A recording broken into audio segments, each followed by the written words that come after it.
Hi students, welcome in this video. तो अब हम लोग को पढ़ना है hydrocarbon. Hydrocarbon means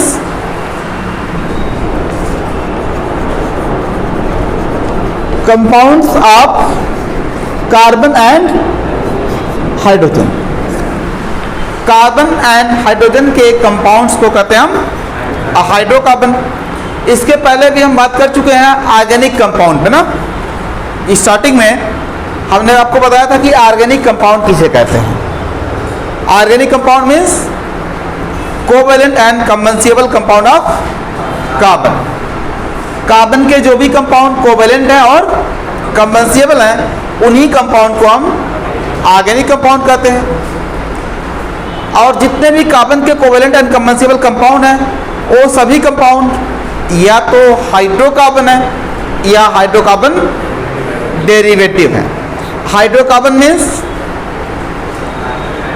which are made up of only carbon and hydrogen, and hydrocarbon derivative means ऐसे कंपाउंड जिसमें कार्बन और हाइड्रोजन तो है, बट इसके साथ साथ कोई दूसरा एटम या ग्रुप इसके हाइड्रोजन को रिप्लेस कर दिया है, तो उस कंपाउंड को हाइड्रोकार्बन डेरिवेटिव कहते हैं। जैसे आप लोग पढ़े हैं halo alkane, alcohol, ether, carboxylic acid, amine, ये सब हाइड्रोकार्बन डेरिवेटिव हैं। तो इसका क्लासिफिकेशन ऑलरेडी हम पढ़ चुके हैं जनरल ऑर्गेनिक केमिस्ट्री में। हमने आप लोगों को बताया था कि ऑर्गेनिक कंपाउंड को सैचुरेटेड एंड अनसैचुरेटेड दो कैटेगरी में क्लासिफाई करते हैं। सैचुरेटेड को एल्केन कहते हैं और अनसैचुरेटेड को फर्दर दो कैटेगरी में क्लासिफाई करते हैं, एल्किन एंड एल्काइन। इन सब का आईपीएसी नेमिंग भी ऑलरेडी कंप्लीट कर चुके हैं। Now we are going to discuss about alkane. Alkanes देखो, इसमें भी हम लोग आईपीएसी नेमिंग और रोटेशनल आइसोमेरिज्म पढ़ चुके हैं।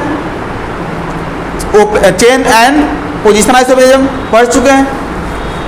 तो इसका भी हम IPAC naming and isomerism complete कर चुके हैं। हम लोग को पढ़ना क्या है यहाँ पे, इसकी प्रिपरेशन, प्रॉपर्टी और use. Preparation, property and use. ऐसे ही इस चैप्टर में हमको एल्किन का भी पढ़ना है, preparation, property and use, naming और आइसोमेरिज्म ऑलरेडी पढ़ चुके हैं।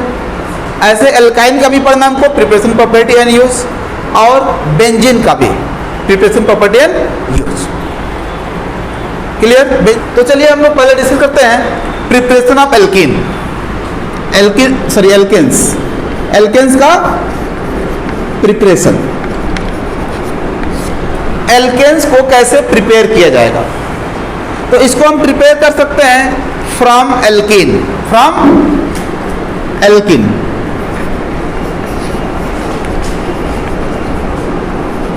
अगर एल्किन को एल्केन में चेंज करना है, जैसे आप देखो CH2 डबल बॉन्ड CH2 है, दिस इज एल्किन। इसको चेंज करना चाह रहे हैं हम किसमें, एल्केन में। CH3 सिंगल बॉन्ड CH3 में कैसे चेंज करेंगे, ए पाई बॉन्ड ब्रेक करके और दोनों कार्बन की जो वैलेंसी खाली होगी उस पर हाइड्रोजन ऐड कर दिया जाए। तो यहाँ पे क्या करना पड़ेगा हमको, हाइड्रोजन का एडिशन। और जहां भी हाइड्रोजन का एडिशन होता है वहां पे कैटलिस्ट होते हैं, निकल, प्लेटिनम और पैलेडियम। तो जब भी आप एडिशन ऑफ हाइड्रोजन करोगे तो ये तीनों कैटलिस्ट हमेशा यूज होंगे। इनको आप याद रखेंगे, जहां भी किसी रिएक्शन में एडिशन ऑफ हाइड्रोजन होगा वहां पे इन तीनों में से किसी एक रिएजेंट को एज अ कैटलिस्ट जरूर यूज किया जाएगा। और एडिशन ऑफ हाइड्रोजन को कहते हैं हम hydrogenation. Hydrogenation means addition of hydrogen. जहां भी H2 का एडिशन होगा उस रिएक्शन को कहते हैं हम हाइड्रोजिनेशन। और एल्किन या एल्काइन दोनों से हम बना सकते हैं एल्केन बाई हाइड्रोजिनेशन रिएक्शन। अगर यहाँ पे हम हाइड्रोजिनेशन करते हैं तो हमको 2 मॉलिक्यूल ऑफ H2 चाहिए, 2 पाई बॉन्ड है, दोनों टूटेगा, दोनों पे हाइड्रोजन जुड़ेगा और इससे बन जाएगा CH3 सिंगल बॉन्ड CH3, और यहाँ पे कोई भी एक कैटलिस्ट यूज करना होगा। हाइड्रोजनेशन रिएक्शन के लिए बेस्ट कैटलिस्ट होता है रेनी निकिल। रेनी निकिल, ये समझ आ गया आप लोग को। We can prepare alkane from alkene and alkyne by hydrogenation reaction, by addition of hydrogen. अब देखो, हमने आपको बिल्कुल सिंपल इक्वेशन बताया है, तो ये जरूरी नहीं कि अब यही इक्वेशन आपसे एग्जाम में भी पूछा है। आप देखो, अगर हमने ऐसे लिख दिया और इसको कंप्लीट करने के लिए बोल दिया तो क्या होना है?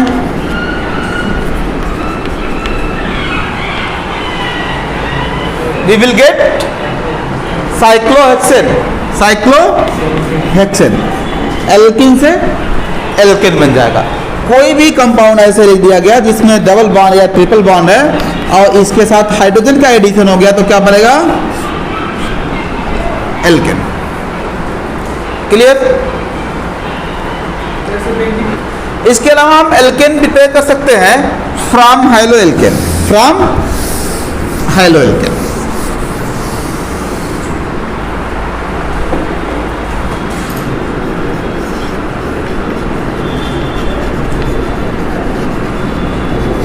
हाइलो एल्केन मीन्स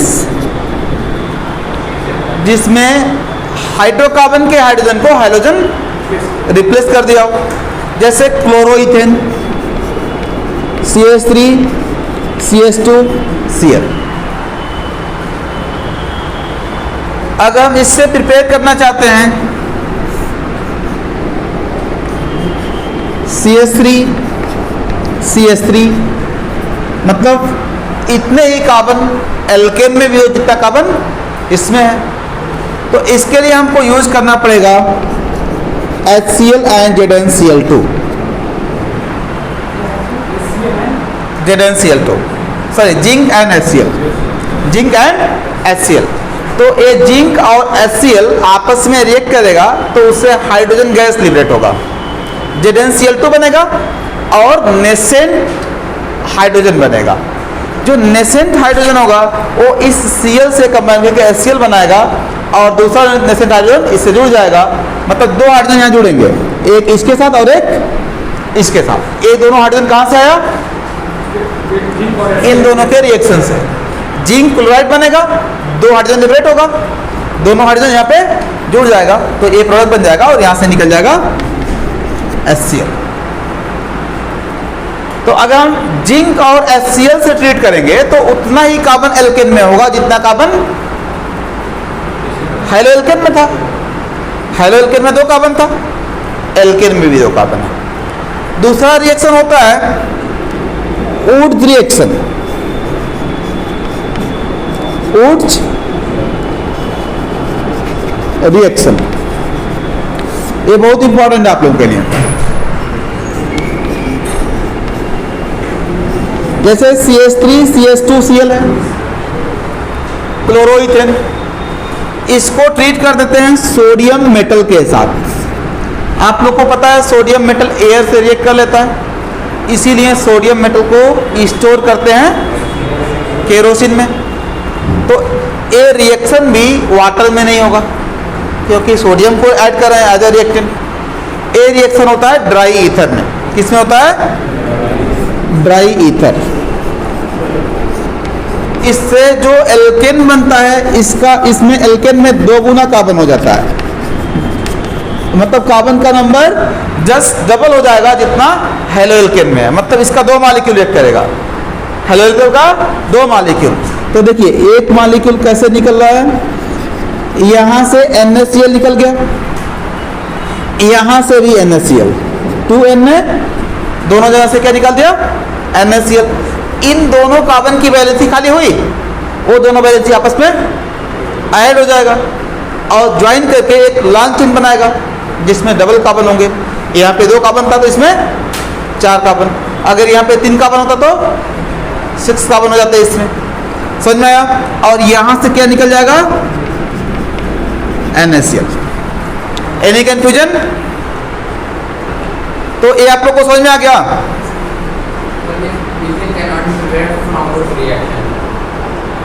यस,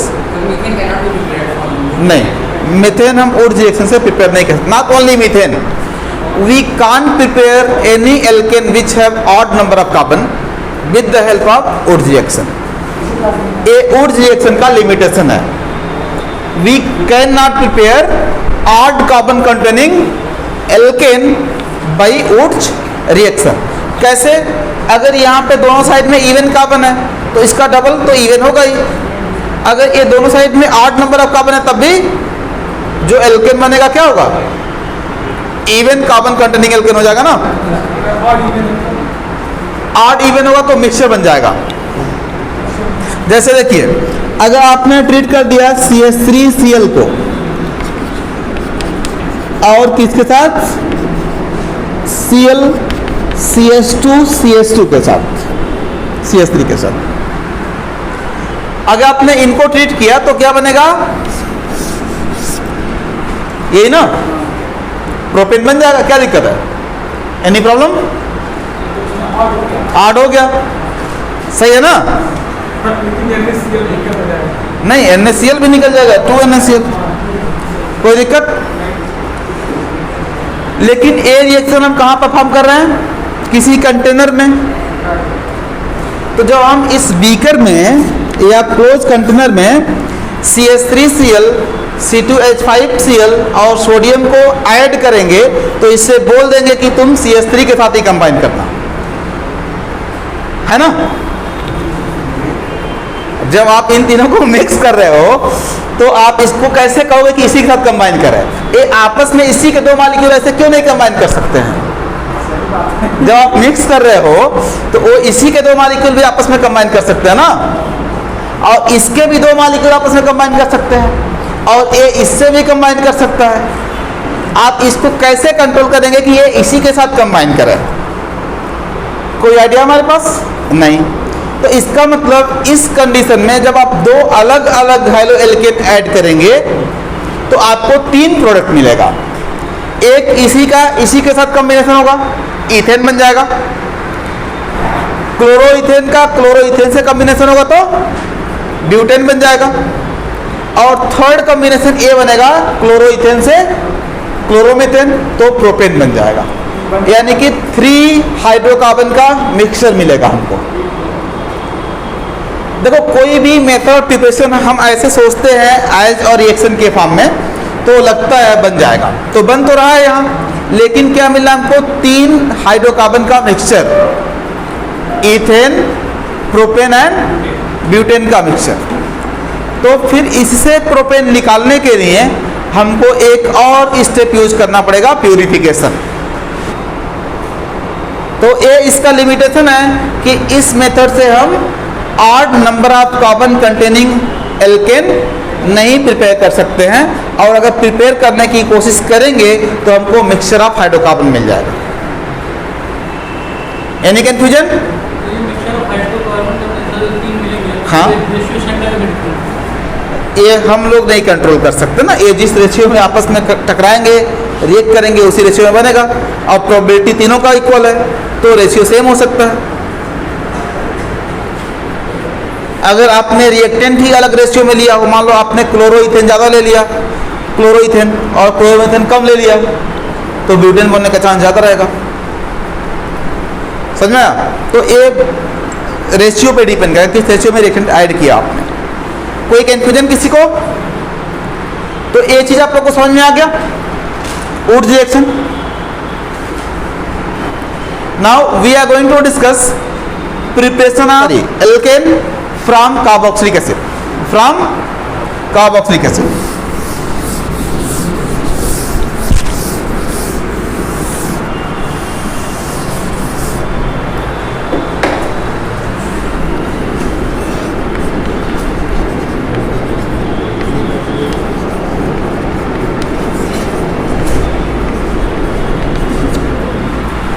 देखो, कार्बोक्सिलिक एसिड से एल्केन कैसे बनाएंगे?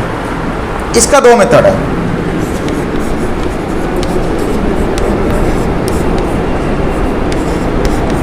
This is carboxylic acid. अगर आप इससे एल्केन बनाना चाहते हैं, यहां से CO2 निकाल दीजिए. और रिमूवल ऑफ CO2 को कहते हैं हम डी कार्बोक्सिलेशन। क्या कहते हैं? Decarboxylation. Removal of CO2 is known as decarboxylation. तो आप कह सकते हो we can prepare alkane from carboxylic acid by its decarboxylation. अब डी कार्बोक्सिलेशन कैसे करेंगे हम? कोई ऐसा रिएजेंट लेना पड़ेगा जो CO2 को यहां से निकाल सके। तो इसके लिए हम रिएजेंट लेते हैं सोडा लाइम। सोडा लाइम किसे कहते हैं बेटा?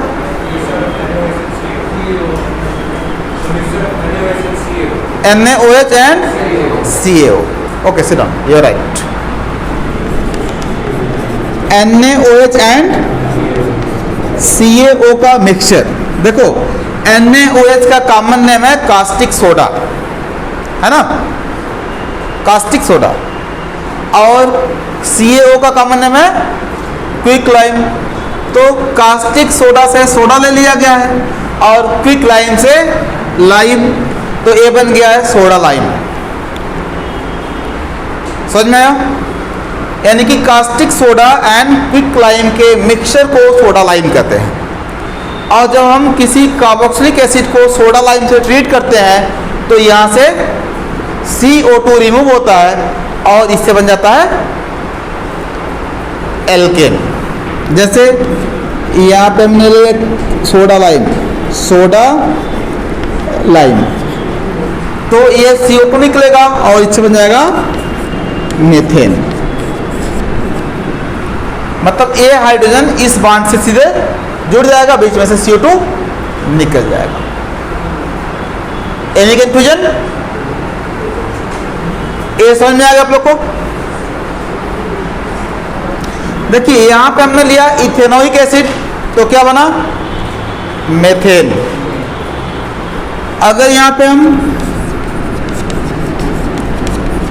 प्रोपेनोइक एसिड लें तो क्या बनेगा? एक कार्बन कम हो जाएगा, इथेन बनेगा।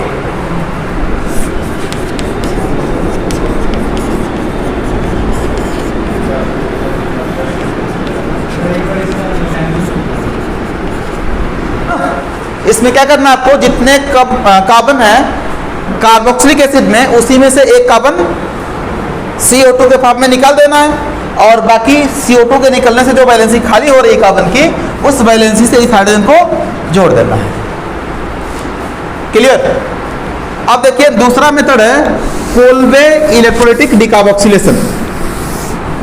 कोल्बे इलेक्ट्रोलिटिक डिकार्बोक्सिलेशन, ये भी डिकार्बोक्सिलेशन था और इसके बाद भी हम पढ़ेंगे डिकार्बोक्सिलेशन। इसे कोल्बे डिकार्बोक्सिलेशन कहते हैं। Kolbe electrolytic decarboxylation.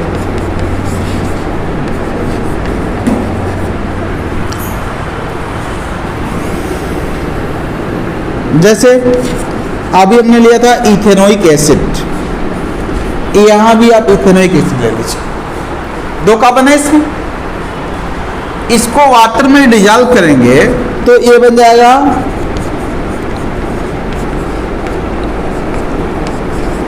इस तरह से।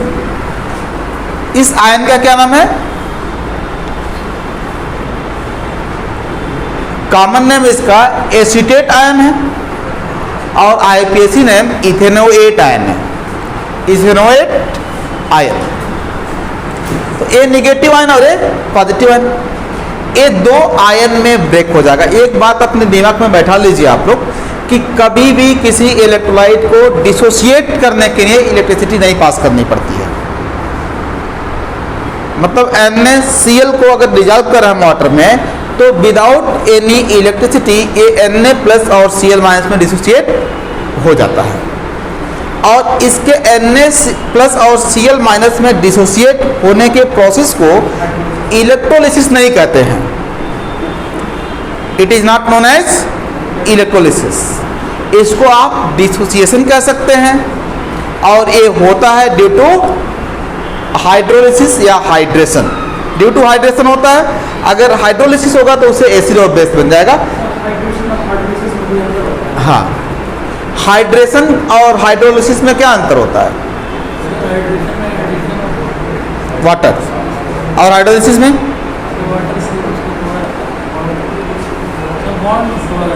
बांध तोड़ा जाता है। और हाइड्रेशन में नहीं, वाटर ऐड होता है। ये भी क्वेश्चन ठीक है। देखो, अगर वाटर किसी मॉलिक्यूल से डायरेक्टली अटैच हो जाता है as a whole molecule, H plus OH minus में नहीं टूटा, सीधे अटैच हो गया, या तो बॉन्ड बना के या फिजिकल अट्रैक्शन फोर्स से, तो इस प्रोसेस को कहते हैं हाइड्रेशन। अगर वाटर H प्लस और OH माइनस में ब्रेक हो गया और फिर जाके कहीं H प्लस और OH माइनस दोनों जुड़ गया, तो इसे कहते हैं हाइड्रोलिसिस। यानी कि आप कह सकते हो addition of water in the form of H plus and OH minus is called hydrolysis, and addition of water as a whole molecule is called hydration. Dehydration means removal of water and hydrogenation means addition of hydrogen and dehydrogenation means removal of hydrogen। तो ये term कुछ ऐसे मिलते जुलते हैं, confuse नहीं होना आप लोगों को। Hydrogenation, dehydrogenation, hydration, hydrolysis and dehydration. Dehydrogenation बता दो। तो यहाँ पे H plus ion carboxylate ion में ब्रेक हो गया, तो इसको हम डिसोसिएशन कहेंगे। और हुआ क्यों? क्योंकि वाटर में डिजॉल्व किया तो इसका हाइड्रेशन हुआ होगा, और उस हाइड्रेशन को जैसे बांध टूट गया और ये H plus and carboxylate ion में डिसोसिएट हो गया। अभी तक इसमें इलेक्ट्रिसिटी पास करने की आवश्यकता नहीं हुई है। अब इसमें इलेक्ट्रिसिटी पास करेंगे तो इसका इलेक्ट्रोलिसिस होगा। तो एनोड पे क्या होगा बेटा? एनोड कैसा होता है? Anode positive. तो इस पे कौन जाएगा? Negative ion. आप लोग जानते हो electrolysis is a Redux process. Electrolysis में ऑक्सीडेशन और रिडक्शन होता है। एक इलेक्ट्रोड पे ऑक्सीडेशन और दूसरे पे रिडक्शन।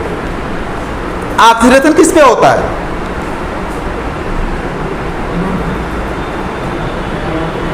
एनोड पे। आप लोग ऐसे याद रखना, लोन लोन जानते हैं ना? L for left, O for oxidation, N for anode. तो जब कोई सेल बनाएंगे हम, तो उसमें लेफ्ट साइड में एनोड रहेगा और एनोड पे हमेशा ऑक्सीडेशन होगा। क्लियर? तो एनोड पे क्या होता है? Oxidation. Oxidation means removal of electron. Oxidation means removal of electron. तो यहां से एक इलेक्ट्रॉन रिमूव होगा और इससे बन जाएगा कार्बोक्सिलेट फ्री रेडिकल, और एक इलेक्ट्रॉन निकल गया। देखो यहाँ पे दो इलेक्ट्रॉन थे, एक कहां से आए थे? इस बॉन्ड के डिसोसिएशन से। इस बॉन्ड में दो इलेक्ट्रॉन है, जब ये डिसोसिएट हो रहा तो H प्लस के फॉर्म में निकल जा रहा है और O के ऊपर दोनों इलेक्ट्रॉन आ जा रहा है। उसमें से एक इलेक्ट्रॉन इस ऑक्सीजन का ही है और एक इलेक्ट्रॉन हाइड्रोजन का था। तो ये जो हाइड्रोजन का इलेक्ट्रॉन था वो निकल गया, तो अब एक फ्री रेडिकल के फॉर्म में चेंज हो गया। समझ में आया? तो एनोड पे कार्बोक्सिलेट आयन के रिडक्शन ऑक्सीडेशन से बन गया कार्बोक्सिलेट फ्री रेडिकल। और ये जो फ्री रेडिकल है अनस्टेबल है, इसका इलेक्ट्रॉन यहाँ पे शेयर हो जाएगा। ये जो फ्री इलेक्ट्रॉन है क्या होगा? इस कार्बन के साथ शेयर होगा। इस कार्बन के पास इसके साथ शेयर करने के लिए अब कोई इलेक्ट्रॉन अवेलेबल नहीं है, तो इस बॉन्ड का इलेक्ट्रॉन, ये जो कार्बन यहाँ कंट्रीब्यूट किया है, वो इलेक्ट्रॉन ले लेगा वापस और ऑक्सीजन के साथ शेयर कर देगा। तो इस बॉन्ड में जो एक इलेक्ट्रॉन और बचा वो कहाँ चला जाएगा? कार्बन के पास वापस। बात समझ में आ रहा है सबको? तो यहां से निकल गया CO2, है ना, और यहां से बन गया methyl free radical CH3 free radical, और यहां से CO2 निकल गया। Any confusion? ये जो मिथाइल फ्री रेडिकल बना, इस तरह के दो फ्री रेडिकल आपस में अपना इलेक्ट्रॉन शेयर कर लेंगे। एक ही तो बनेगा नहीं, जितना कार्बोक्सिलिक एसिड मॉलिक्यूल होगा सबसे ऐसे ही प्रोसेस होगा, सबसे फ्री रेडिकल बनेगा। इस तरह के दो फ्री रेडिकल आपस में अपने इलेक्ट्रॉन की शेयरिंग कर लेंगे, और इनके शेयरिंग से बन जाएगा दोनों के बीच में एक बॉन्ड, और ये बन जाएगा एल्केन। समझ में आ गया? इस मेथड को हम कहते हैं कोल्बे इलेक्ट्रोलिटिक डिकार्बोक्सिलेशन, और जनरली ये करते हम from sodium salt of carboxylic acid. ऐसे नहीं करते हैं, क्या करते हैं, इसको CH3COOH है, इसको NaOH से पहले ट्रीट कर देंगे, तो क्या बन जाएगा CH3COO Na एंड H2O। अब यहाँ पे हम CH3COO Na यूज करेंगे, ये नेगेटिव और ये पॉजिटिव। इसको डिजॉल्व करेंगे तो यहाँ बनेगा Na प्लस। समझ में आया? इसलिए क्योंकि CH3COO Na is more ionic than carboxylic acid, और जब हमको इलेक्ट्रोलिसिस करना है तो जिस सोल्यूशन में ज़्यादा इलेक्ट्रिसिटी पास होगी उसमें रिएक्शन फास्ट होगा, इसलिए मोर आयनिक फॉर्म में लेते हैं इसको। समझ में आ गया? Any confusion? देखिए ये दो इलेक्ट्रॉन है इसके पास, जिसकी वजह से निगेटिव चार्ज है। इन दोनों में से एक इलेक्ट्रॉन रिमूव हो गया by oxidation in presence of electricity. A node पे जब ये पहुंचेगा तो ए नोड एक रॉड है जो पॉजिटिव चार्ज है, ये इसके इलेक्ट्रॉन को खींच लेगा। ए नोड क्या करेगा, इसके इलेक्ट्रॉन को खींच लेगा, तो इससे बन जाएगा ये फ्री रेडिकल। जो फ्री रेडिकल बनेगा ये अनस्टेबल है, अनस्टेबल है तो रीअरेंज होगा। रीअरेंजमेंट कैसे होगा इसी को समझना है हमको। ऑक्सीजन के पास एक फ्री इलेक्ट्रॉन है, ये अपना इलेक्ट्रॉन इस कार्बन से शेयर करेगा, लेकिन कार्बन के पास इस ऑक्सीजन के साथ शेयर करने के लिए कोई इलेक्ट्रॉन अवेलेबल नहीं है। कार्बन अपना चारों इलेक्ट्रॉन शेयर कर चुका ऑलरेडी, तो ये क्या करेगा, इस कार्बन के बीच में जो इलेक्ट्रॉन शेयर हुआ है, दो इलेक्ट्रॉन है, एक ए कार्बन कंट्रीब्यूट किया और एक ए, इसमें से अपना कंट्रीब्यूशन वापस लेगा और ए लेकर क्या करेगा, ऑक्सीजन को दे देगा, मतलब इस बॉन्ड में शेयर कर देगा, तो ये C डबल बॉन्ड O बन जाएगा। एक ऑक्सीजन से और एक कार्बन से शेयर हो गया तो C डबल बॉन्ड O बन जाएगा, यानी कि ये पूरा बन जाएगा CO2 मॉलिक्यूल और निकल जाएगा। और इस साइड में एक इलेक्ट्रॉन जो बच गया वो इस कार्बन के पास वापस आ जाएगा, तो इससे बन गया मिथाइल फ्री रेडिकल। ऐसे जितने भी molecule of carboxylic acid use किए गए होंगे उन सबसे फ्री रेडिकल बनेगा, और इस तरह के दो फ्री रेडिकल अब दोनों के पास एक एक इलेक्ट्रॉन शेयर करने के लिए आपस में ही शेयरिंग कर लेंगे, तो दोनों के बीच में बॉन्ड बन जाएगा और इससे बन जाएगा एल्केन। समझ में आ गया? तो यहाँ पे हमने इथेनोइक एसिड लिया था तो इसे बन गया था इथेन। अगर यहाँ पे हम प्रोपेनोइक एसिड लें तो क्या बनेगा,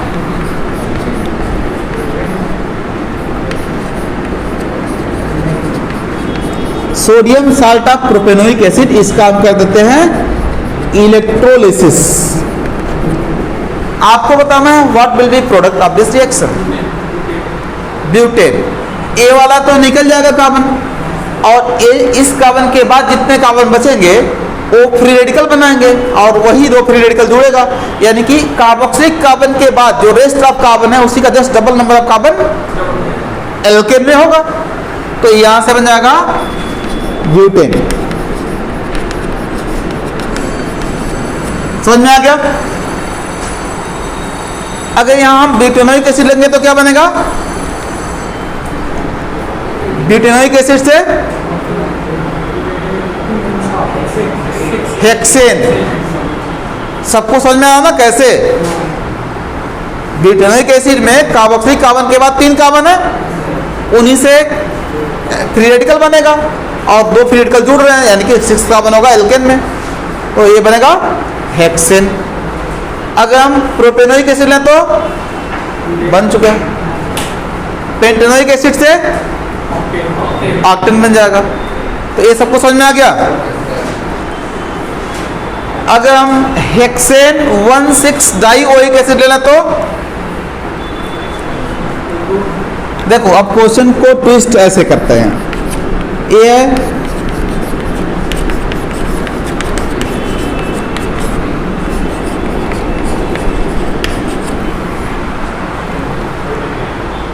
ये दोनों निकल जाएगा और ये जुड़ जाएगा, साइक्लोब्यूटेन बन जाएगा। समझ में आया? यहां भी रेडिकल, यहां भी रेडिकल, दोनों प्लेटॉन शेयर करेंगे, क्या बन जाएगा? साइक्लोब्यूटेन।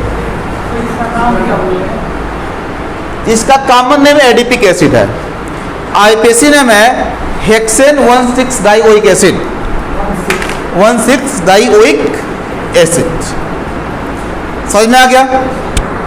चलिए इसका आगे हम लोग नेक्स्ट डे पढ़ते हैं। आई थिंक प्रिपरेशन कंप्लीट हो गया। These are all about preparation of alkene.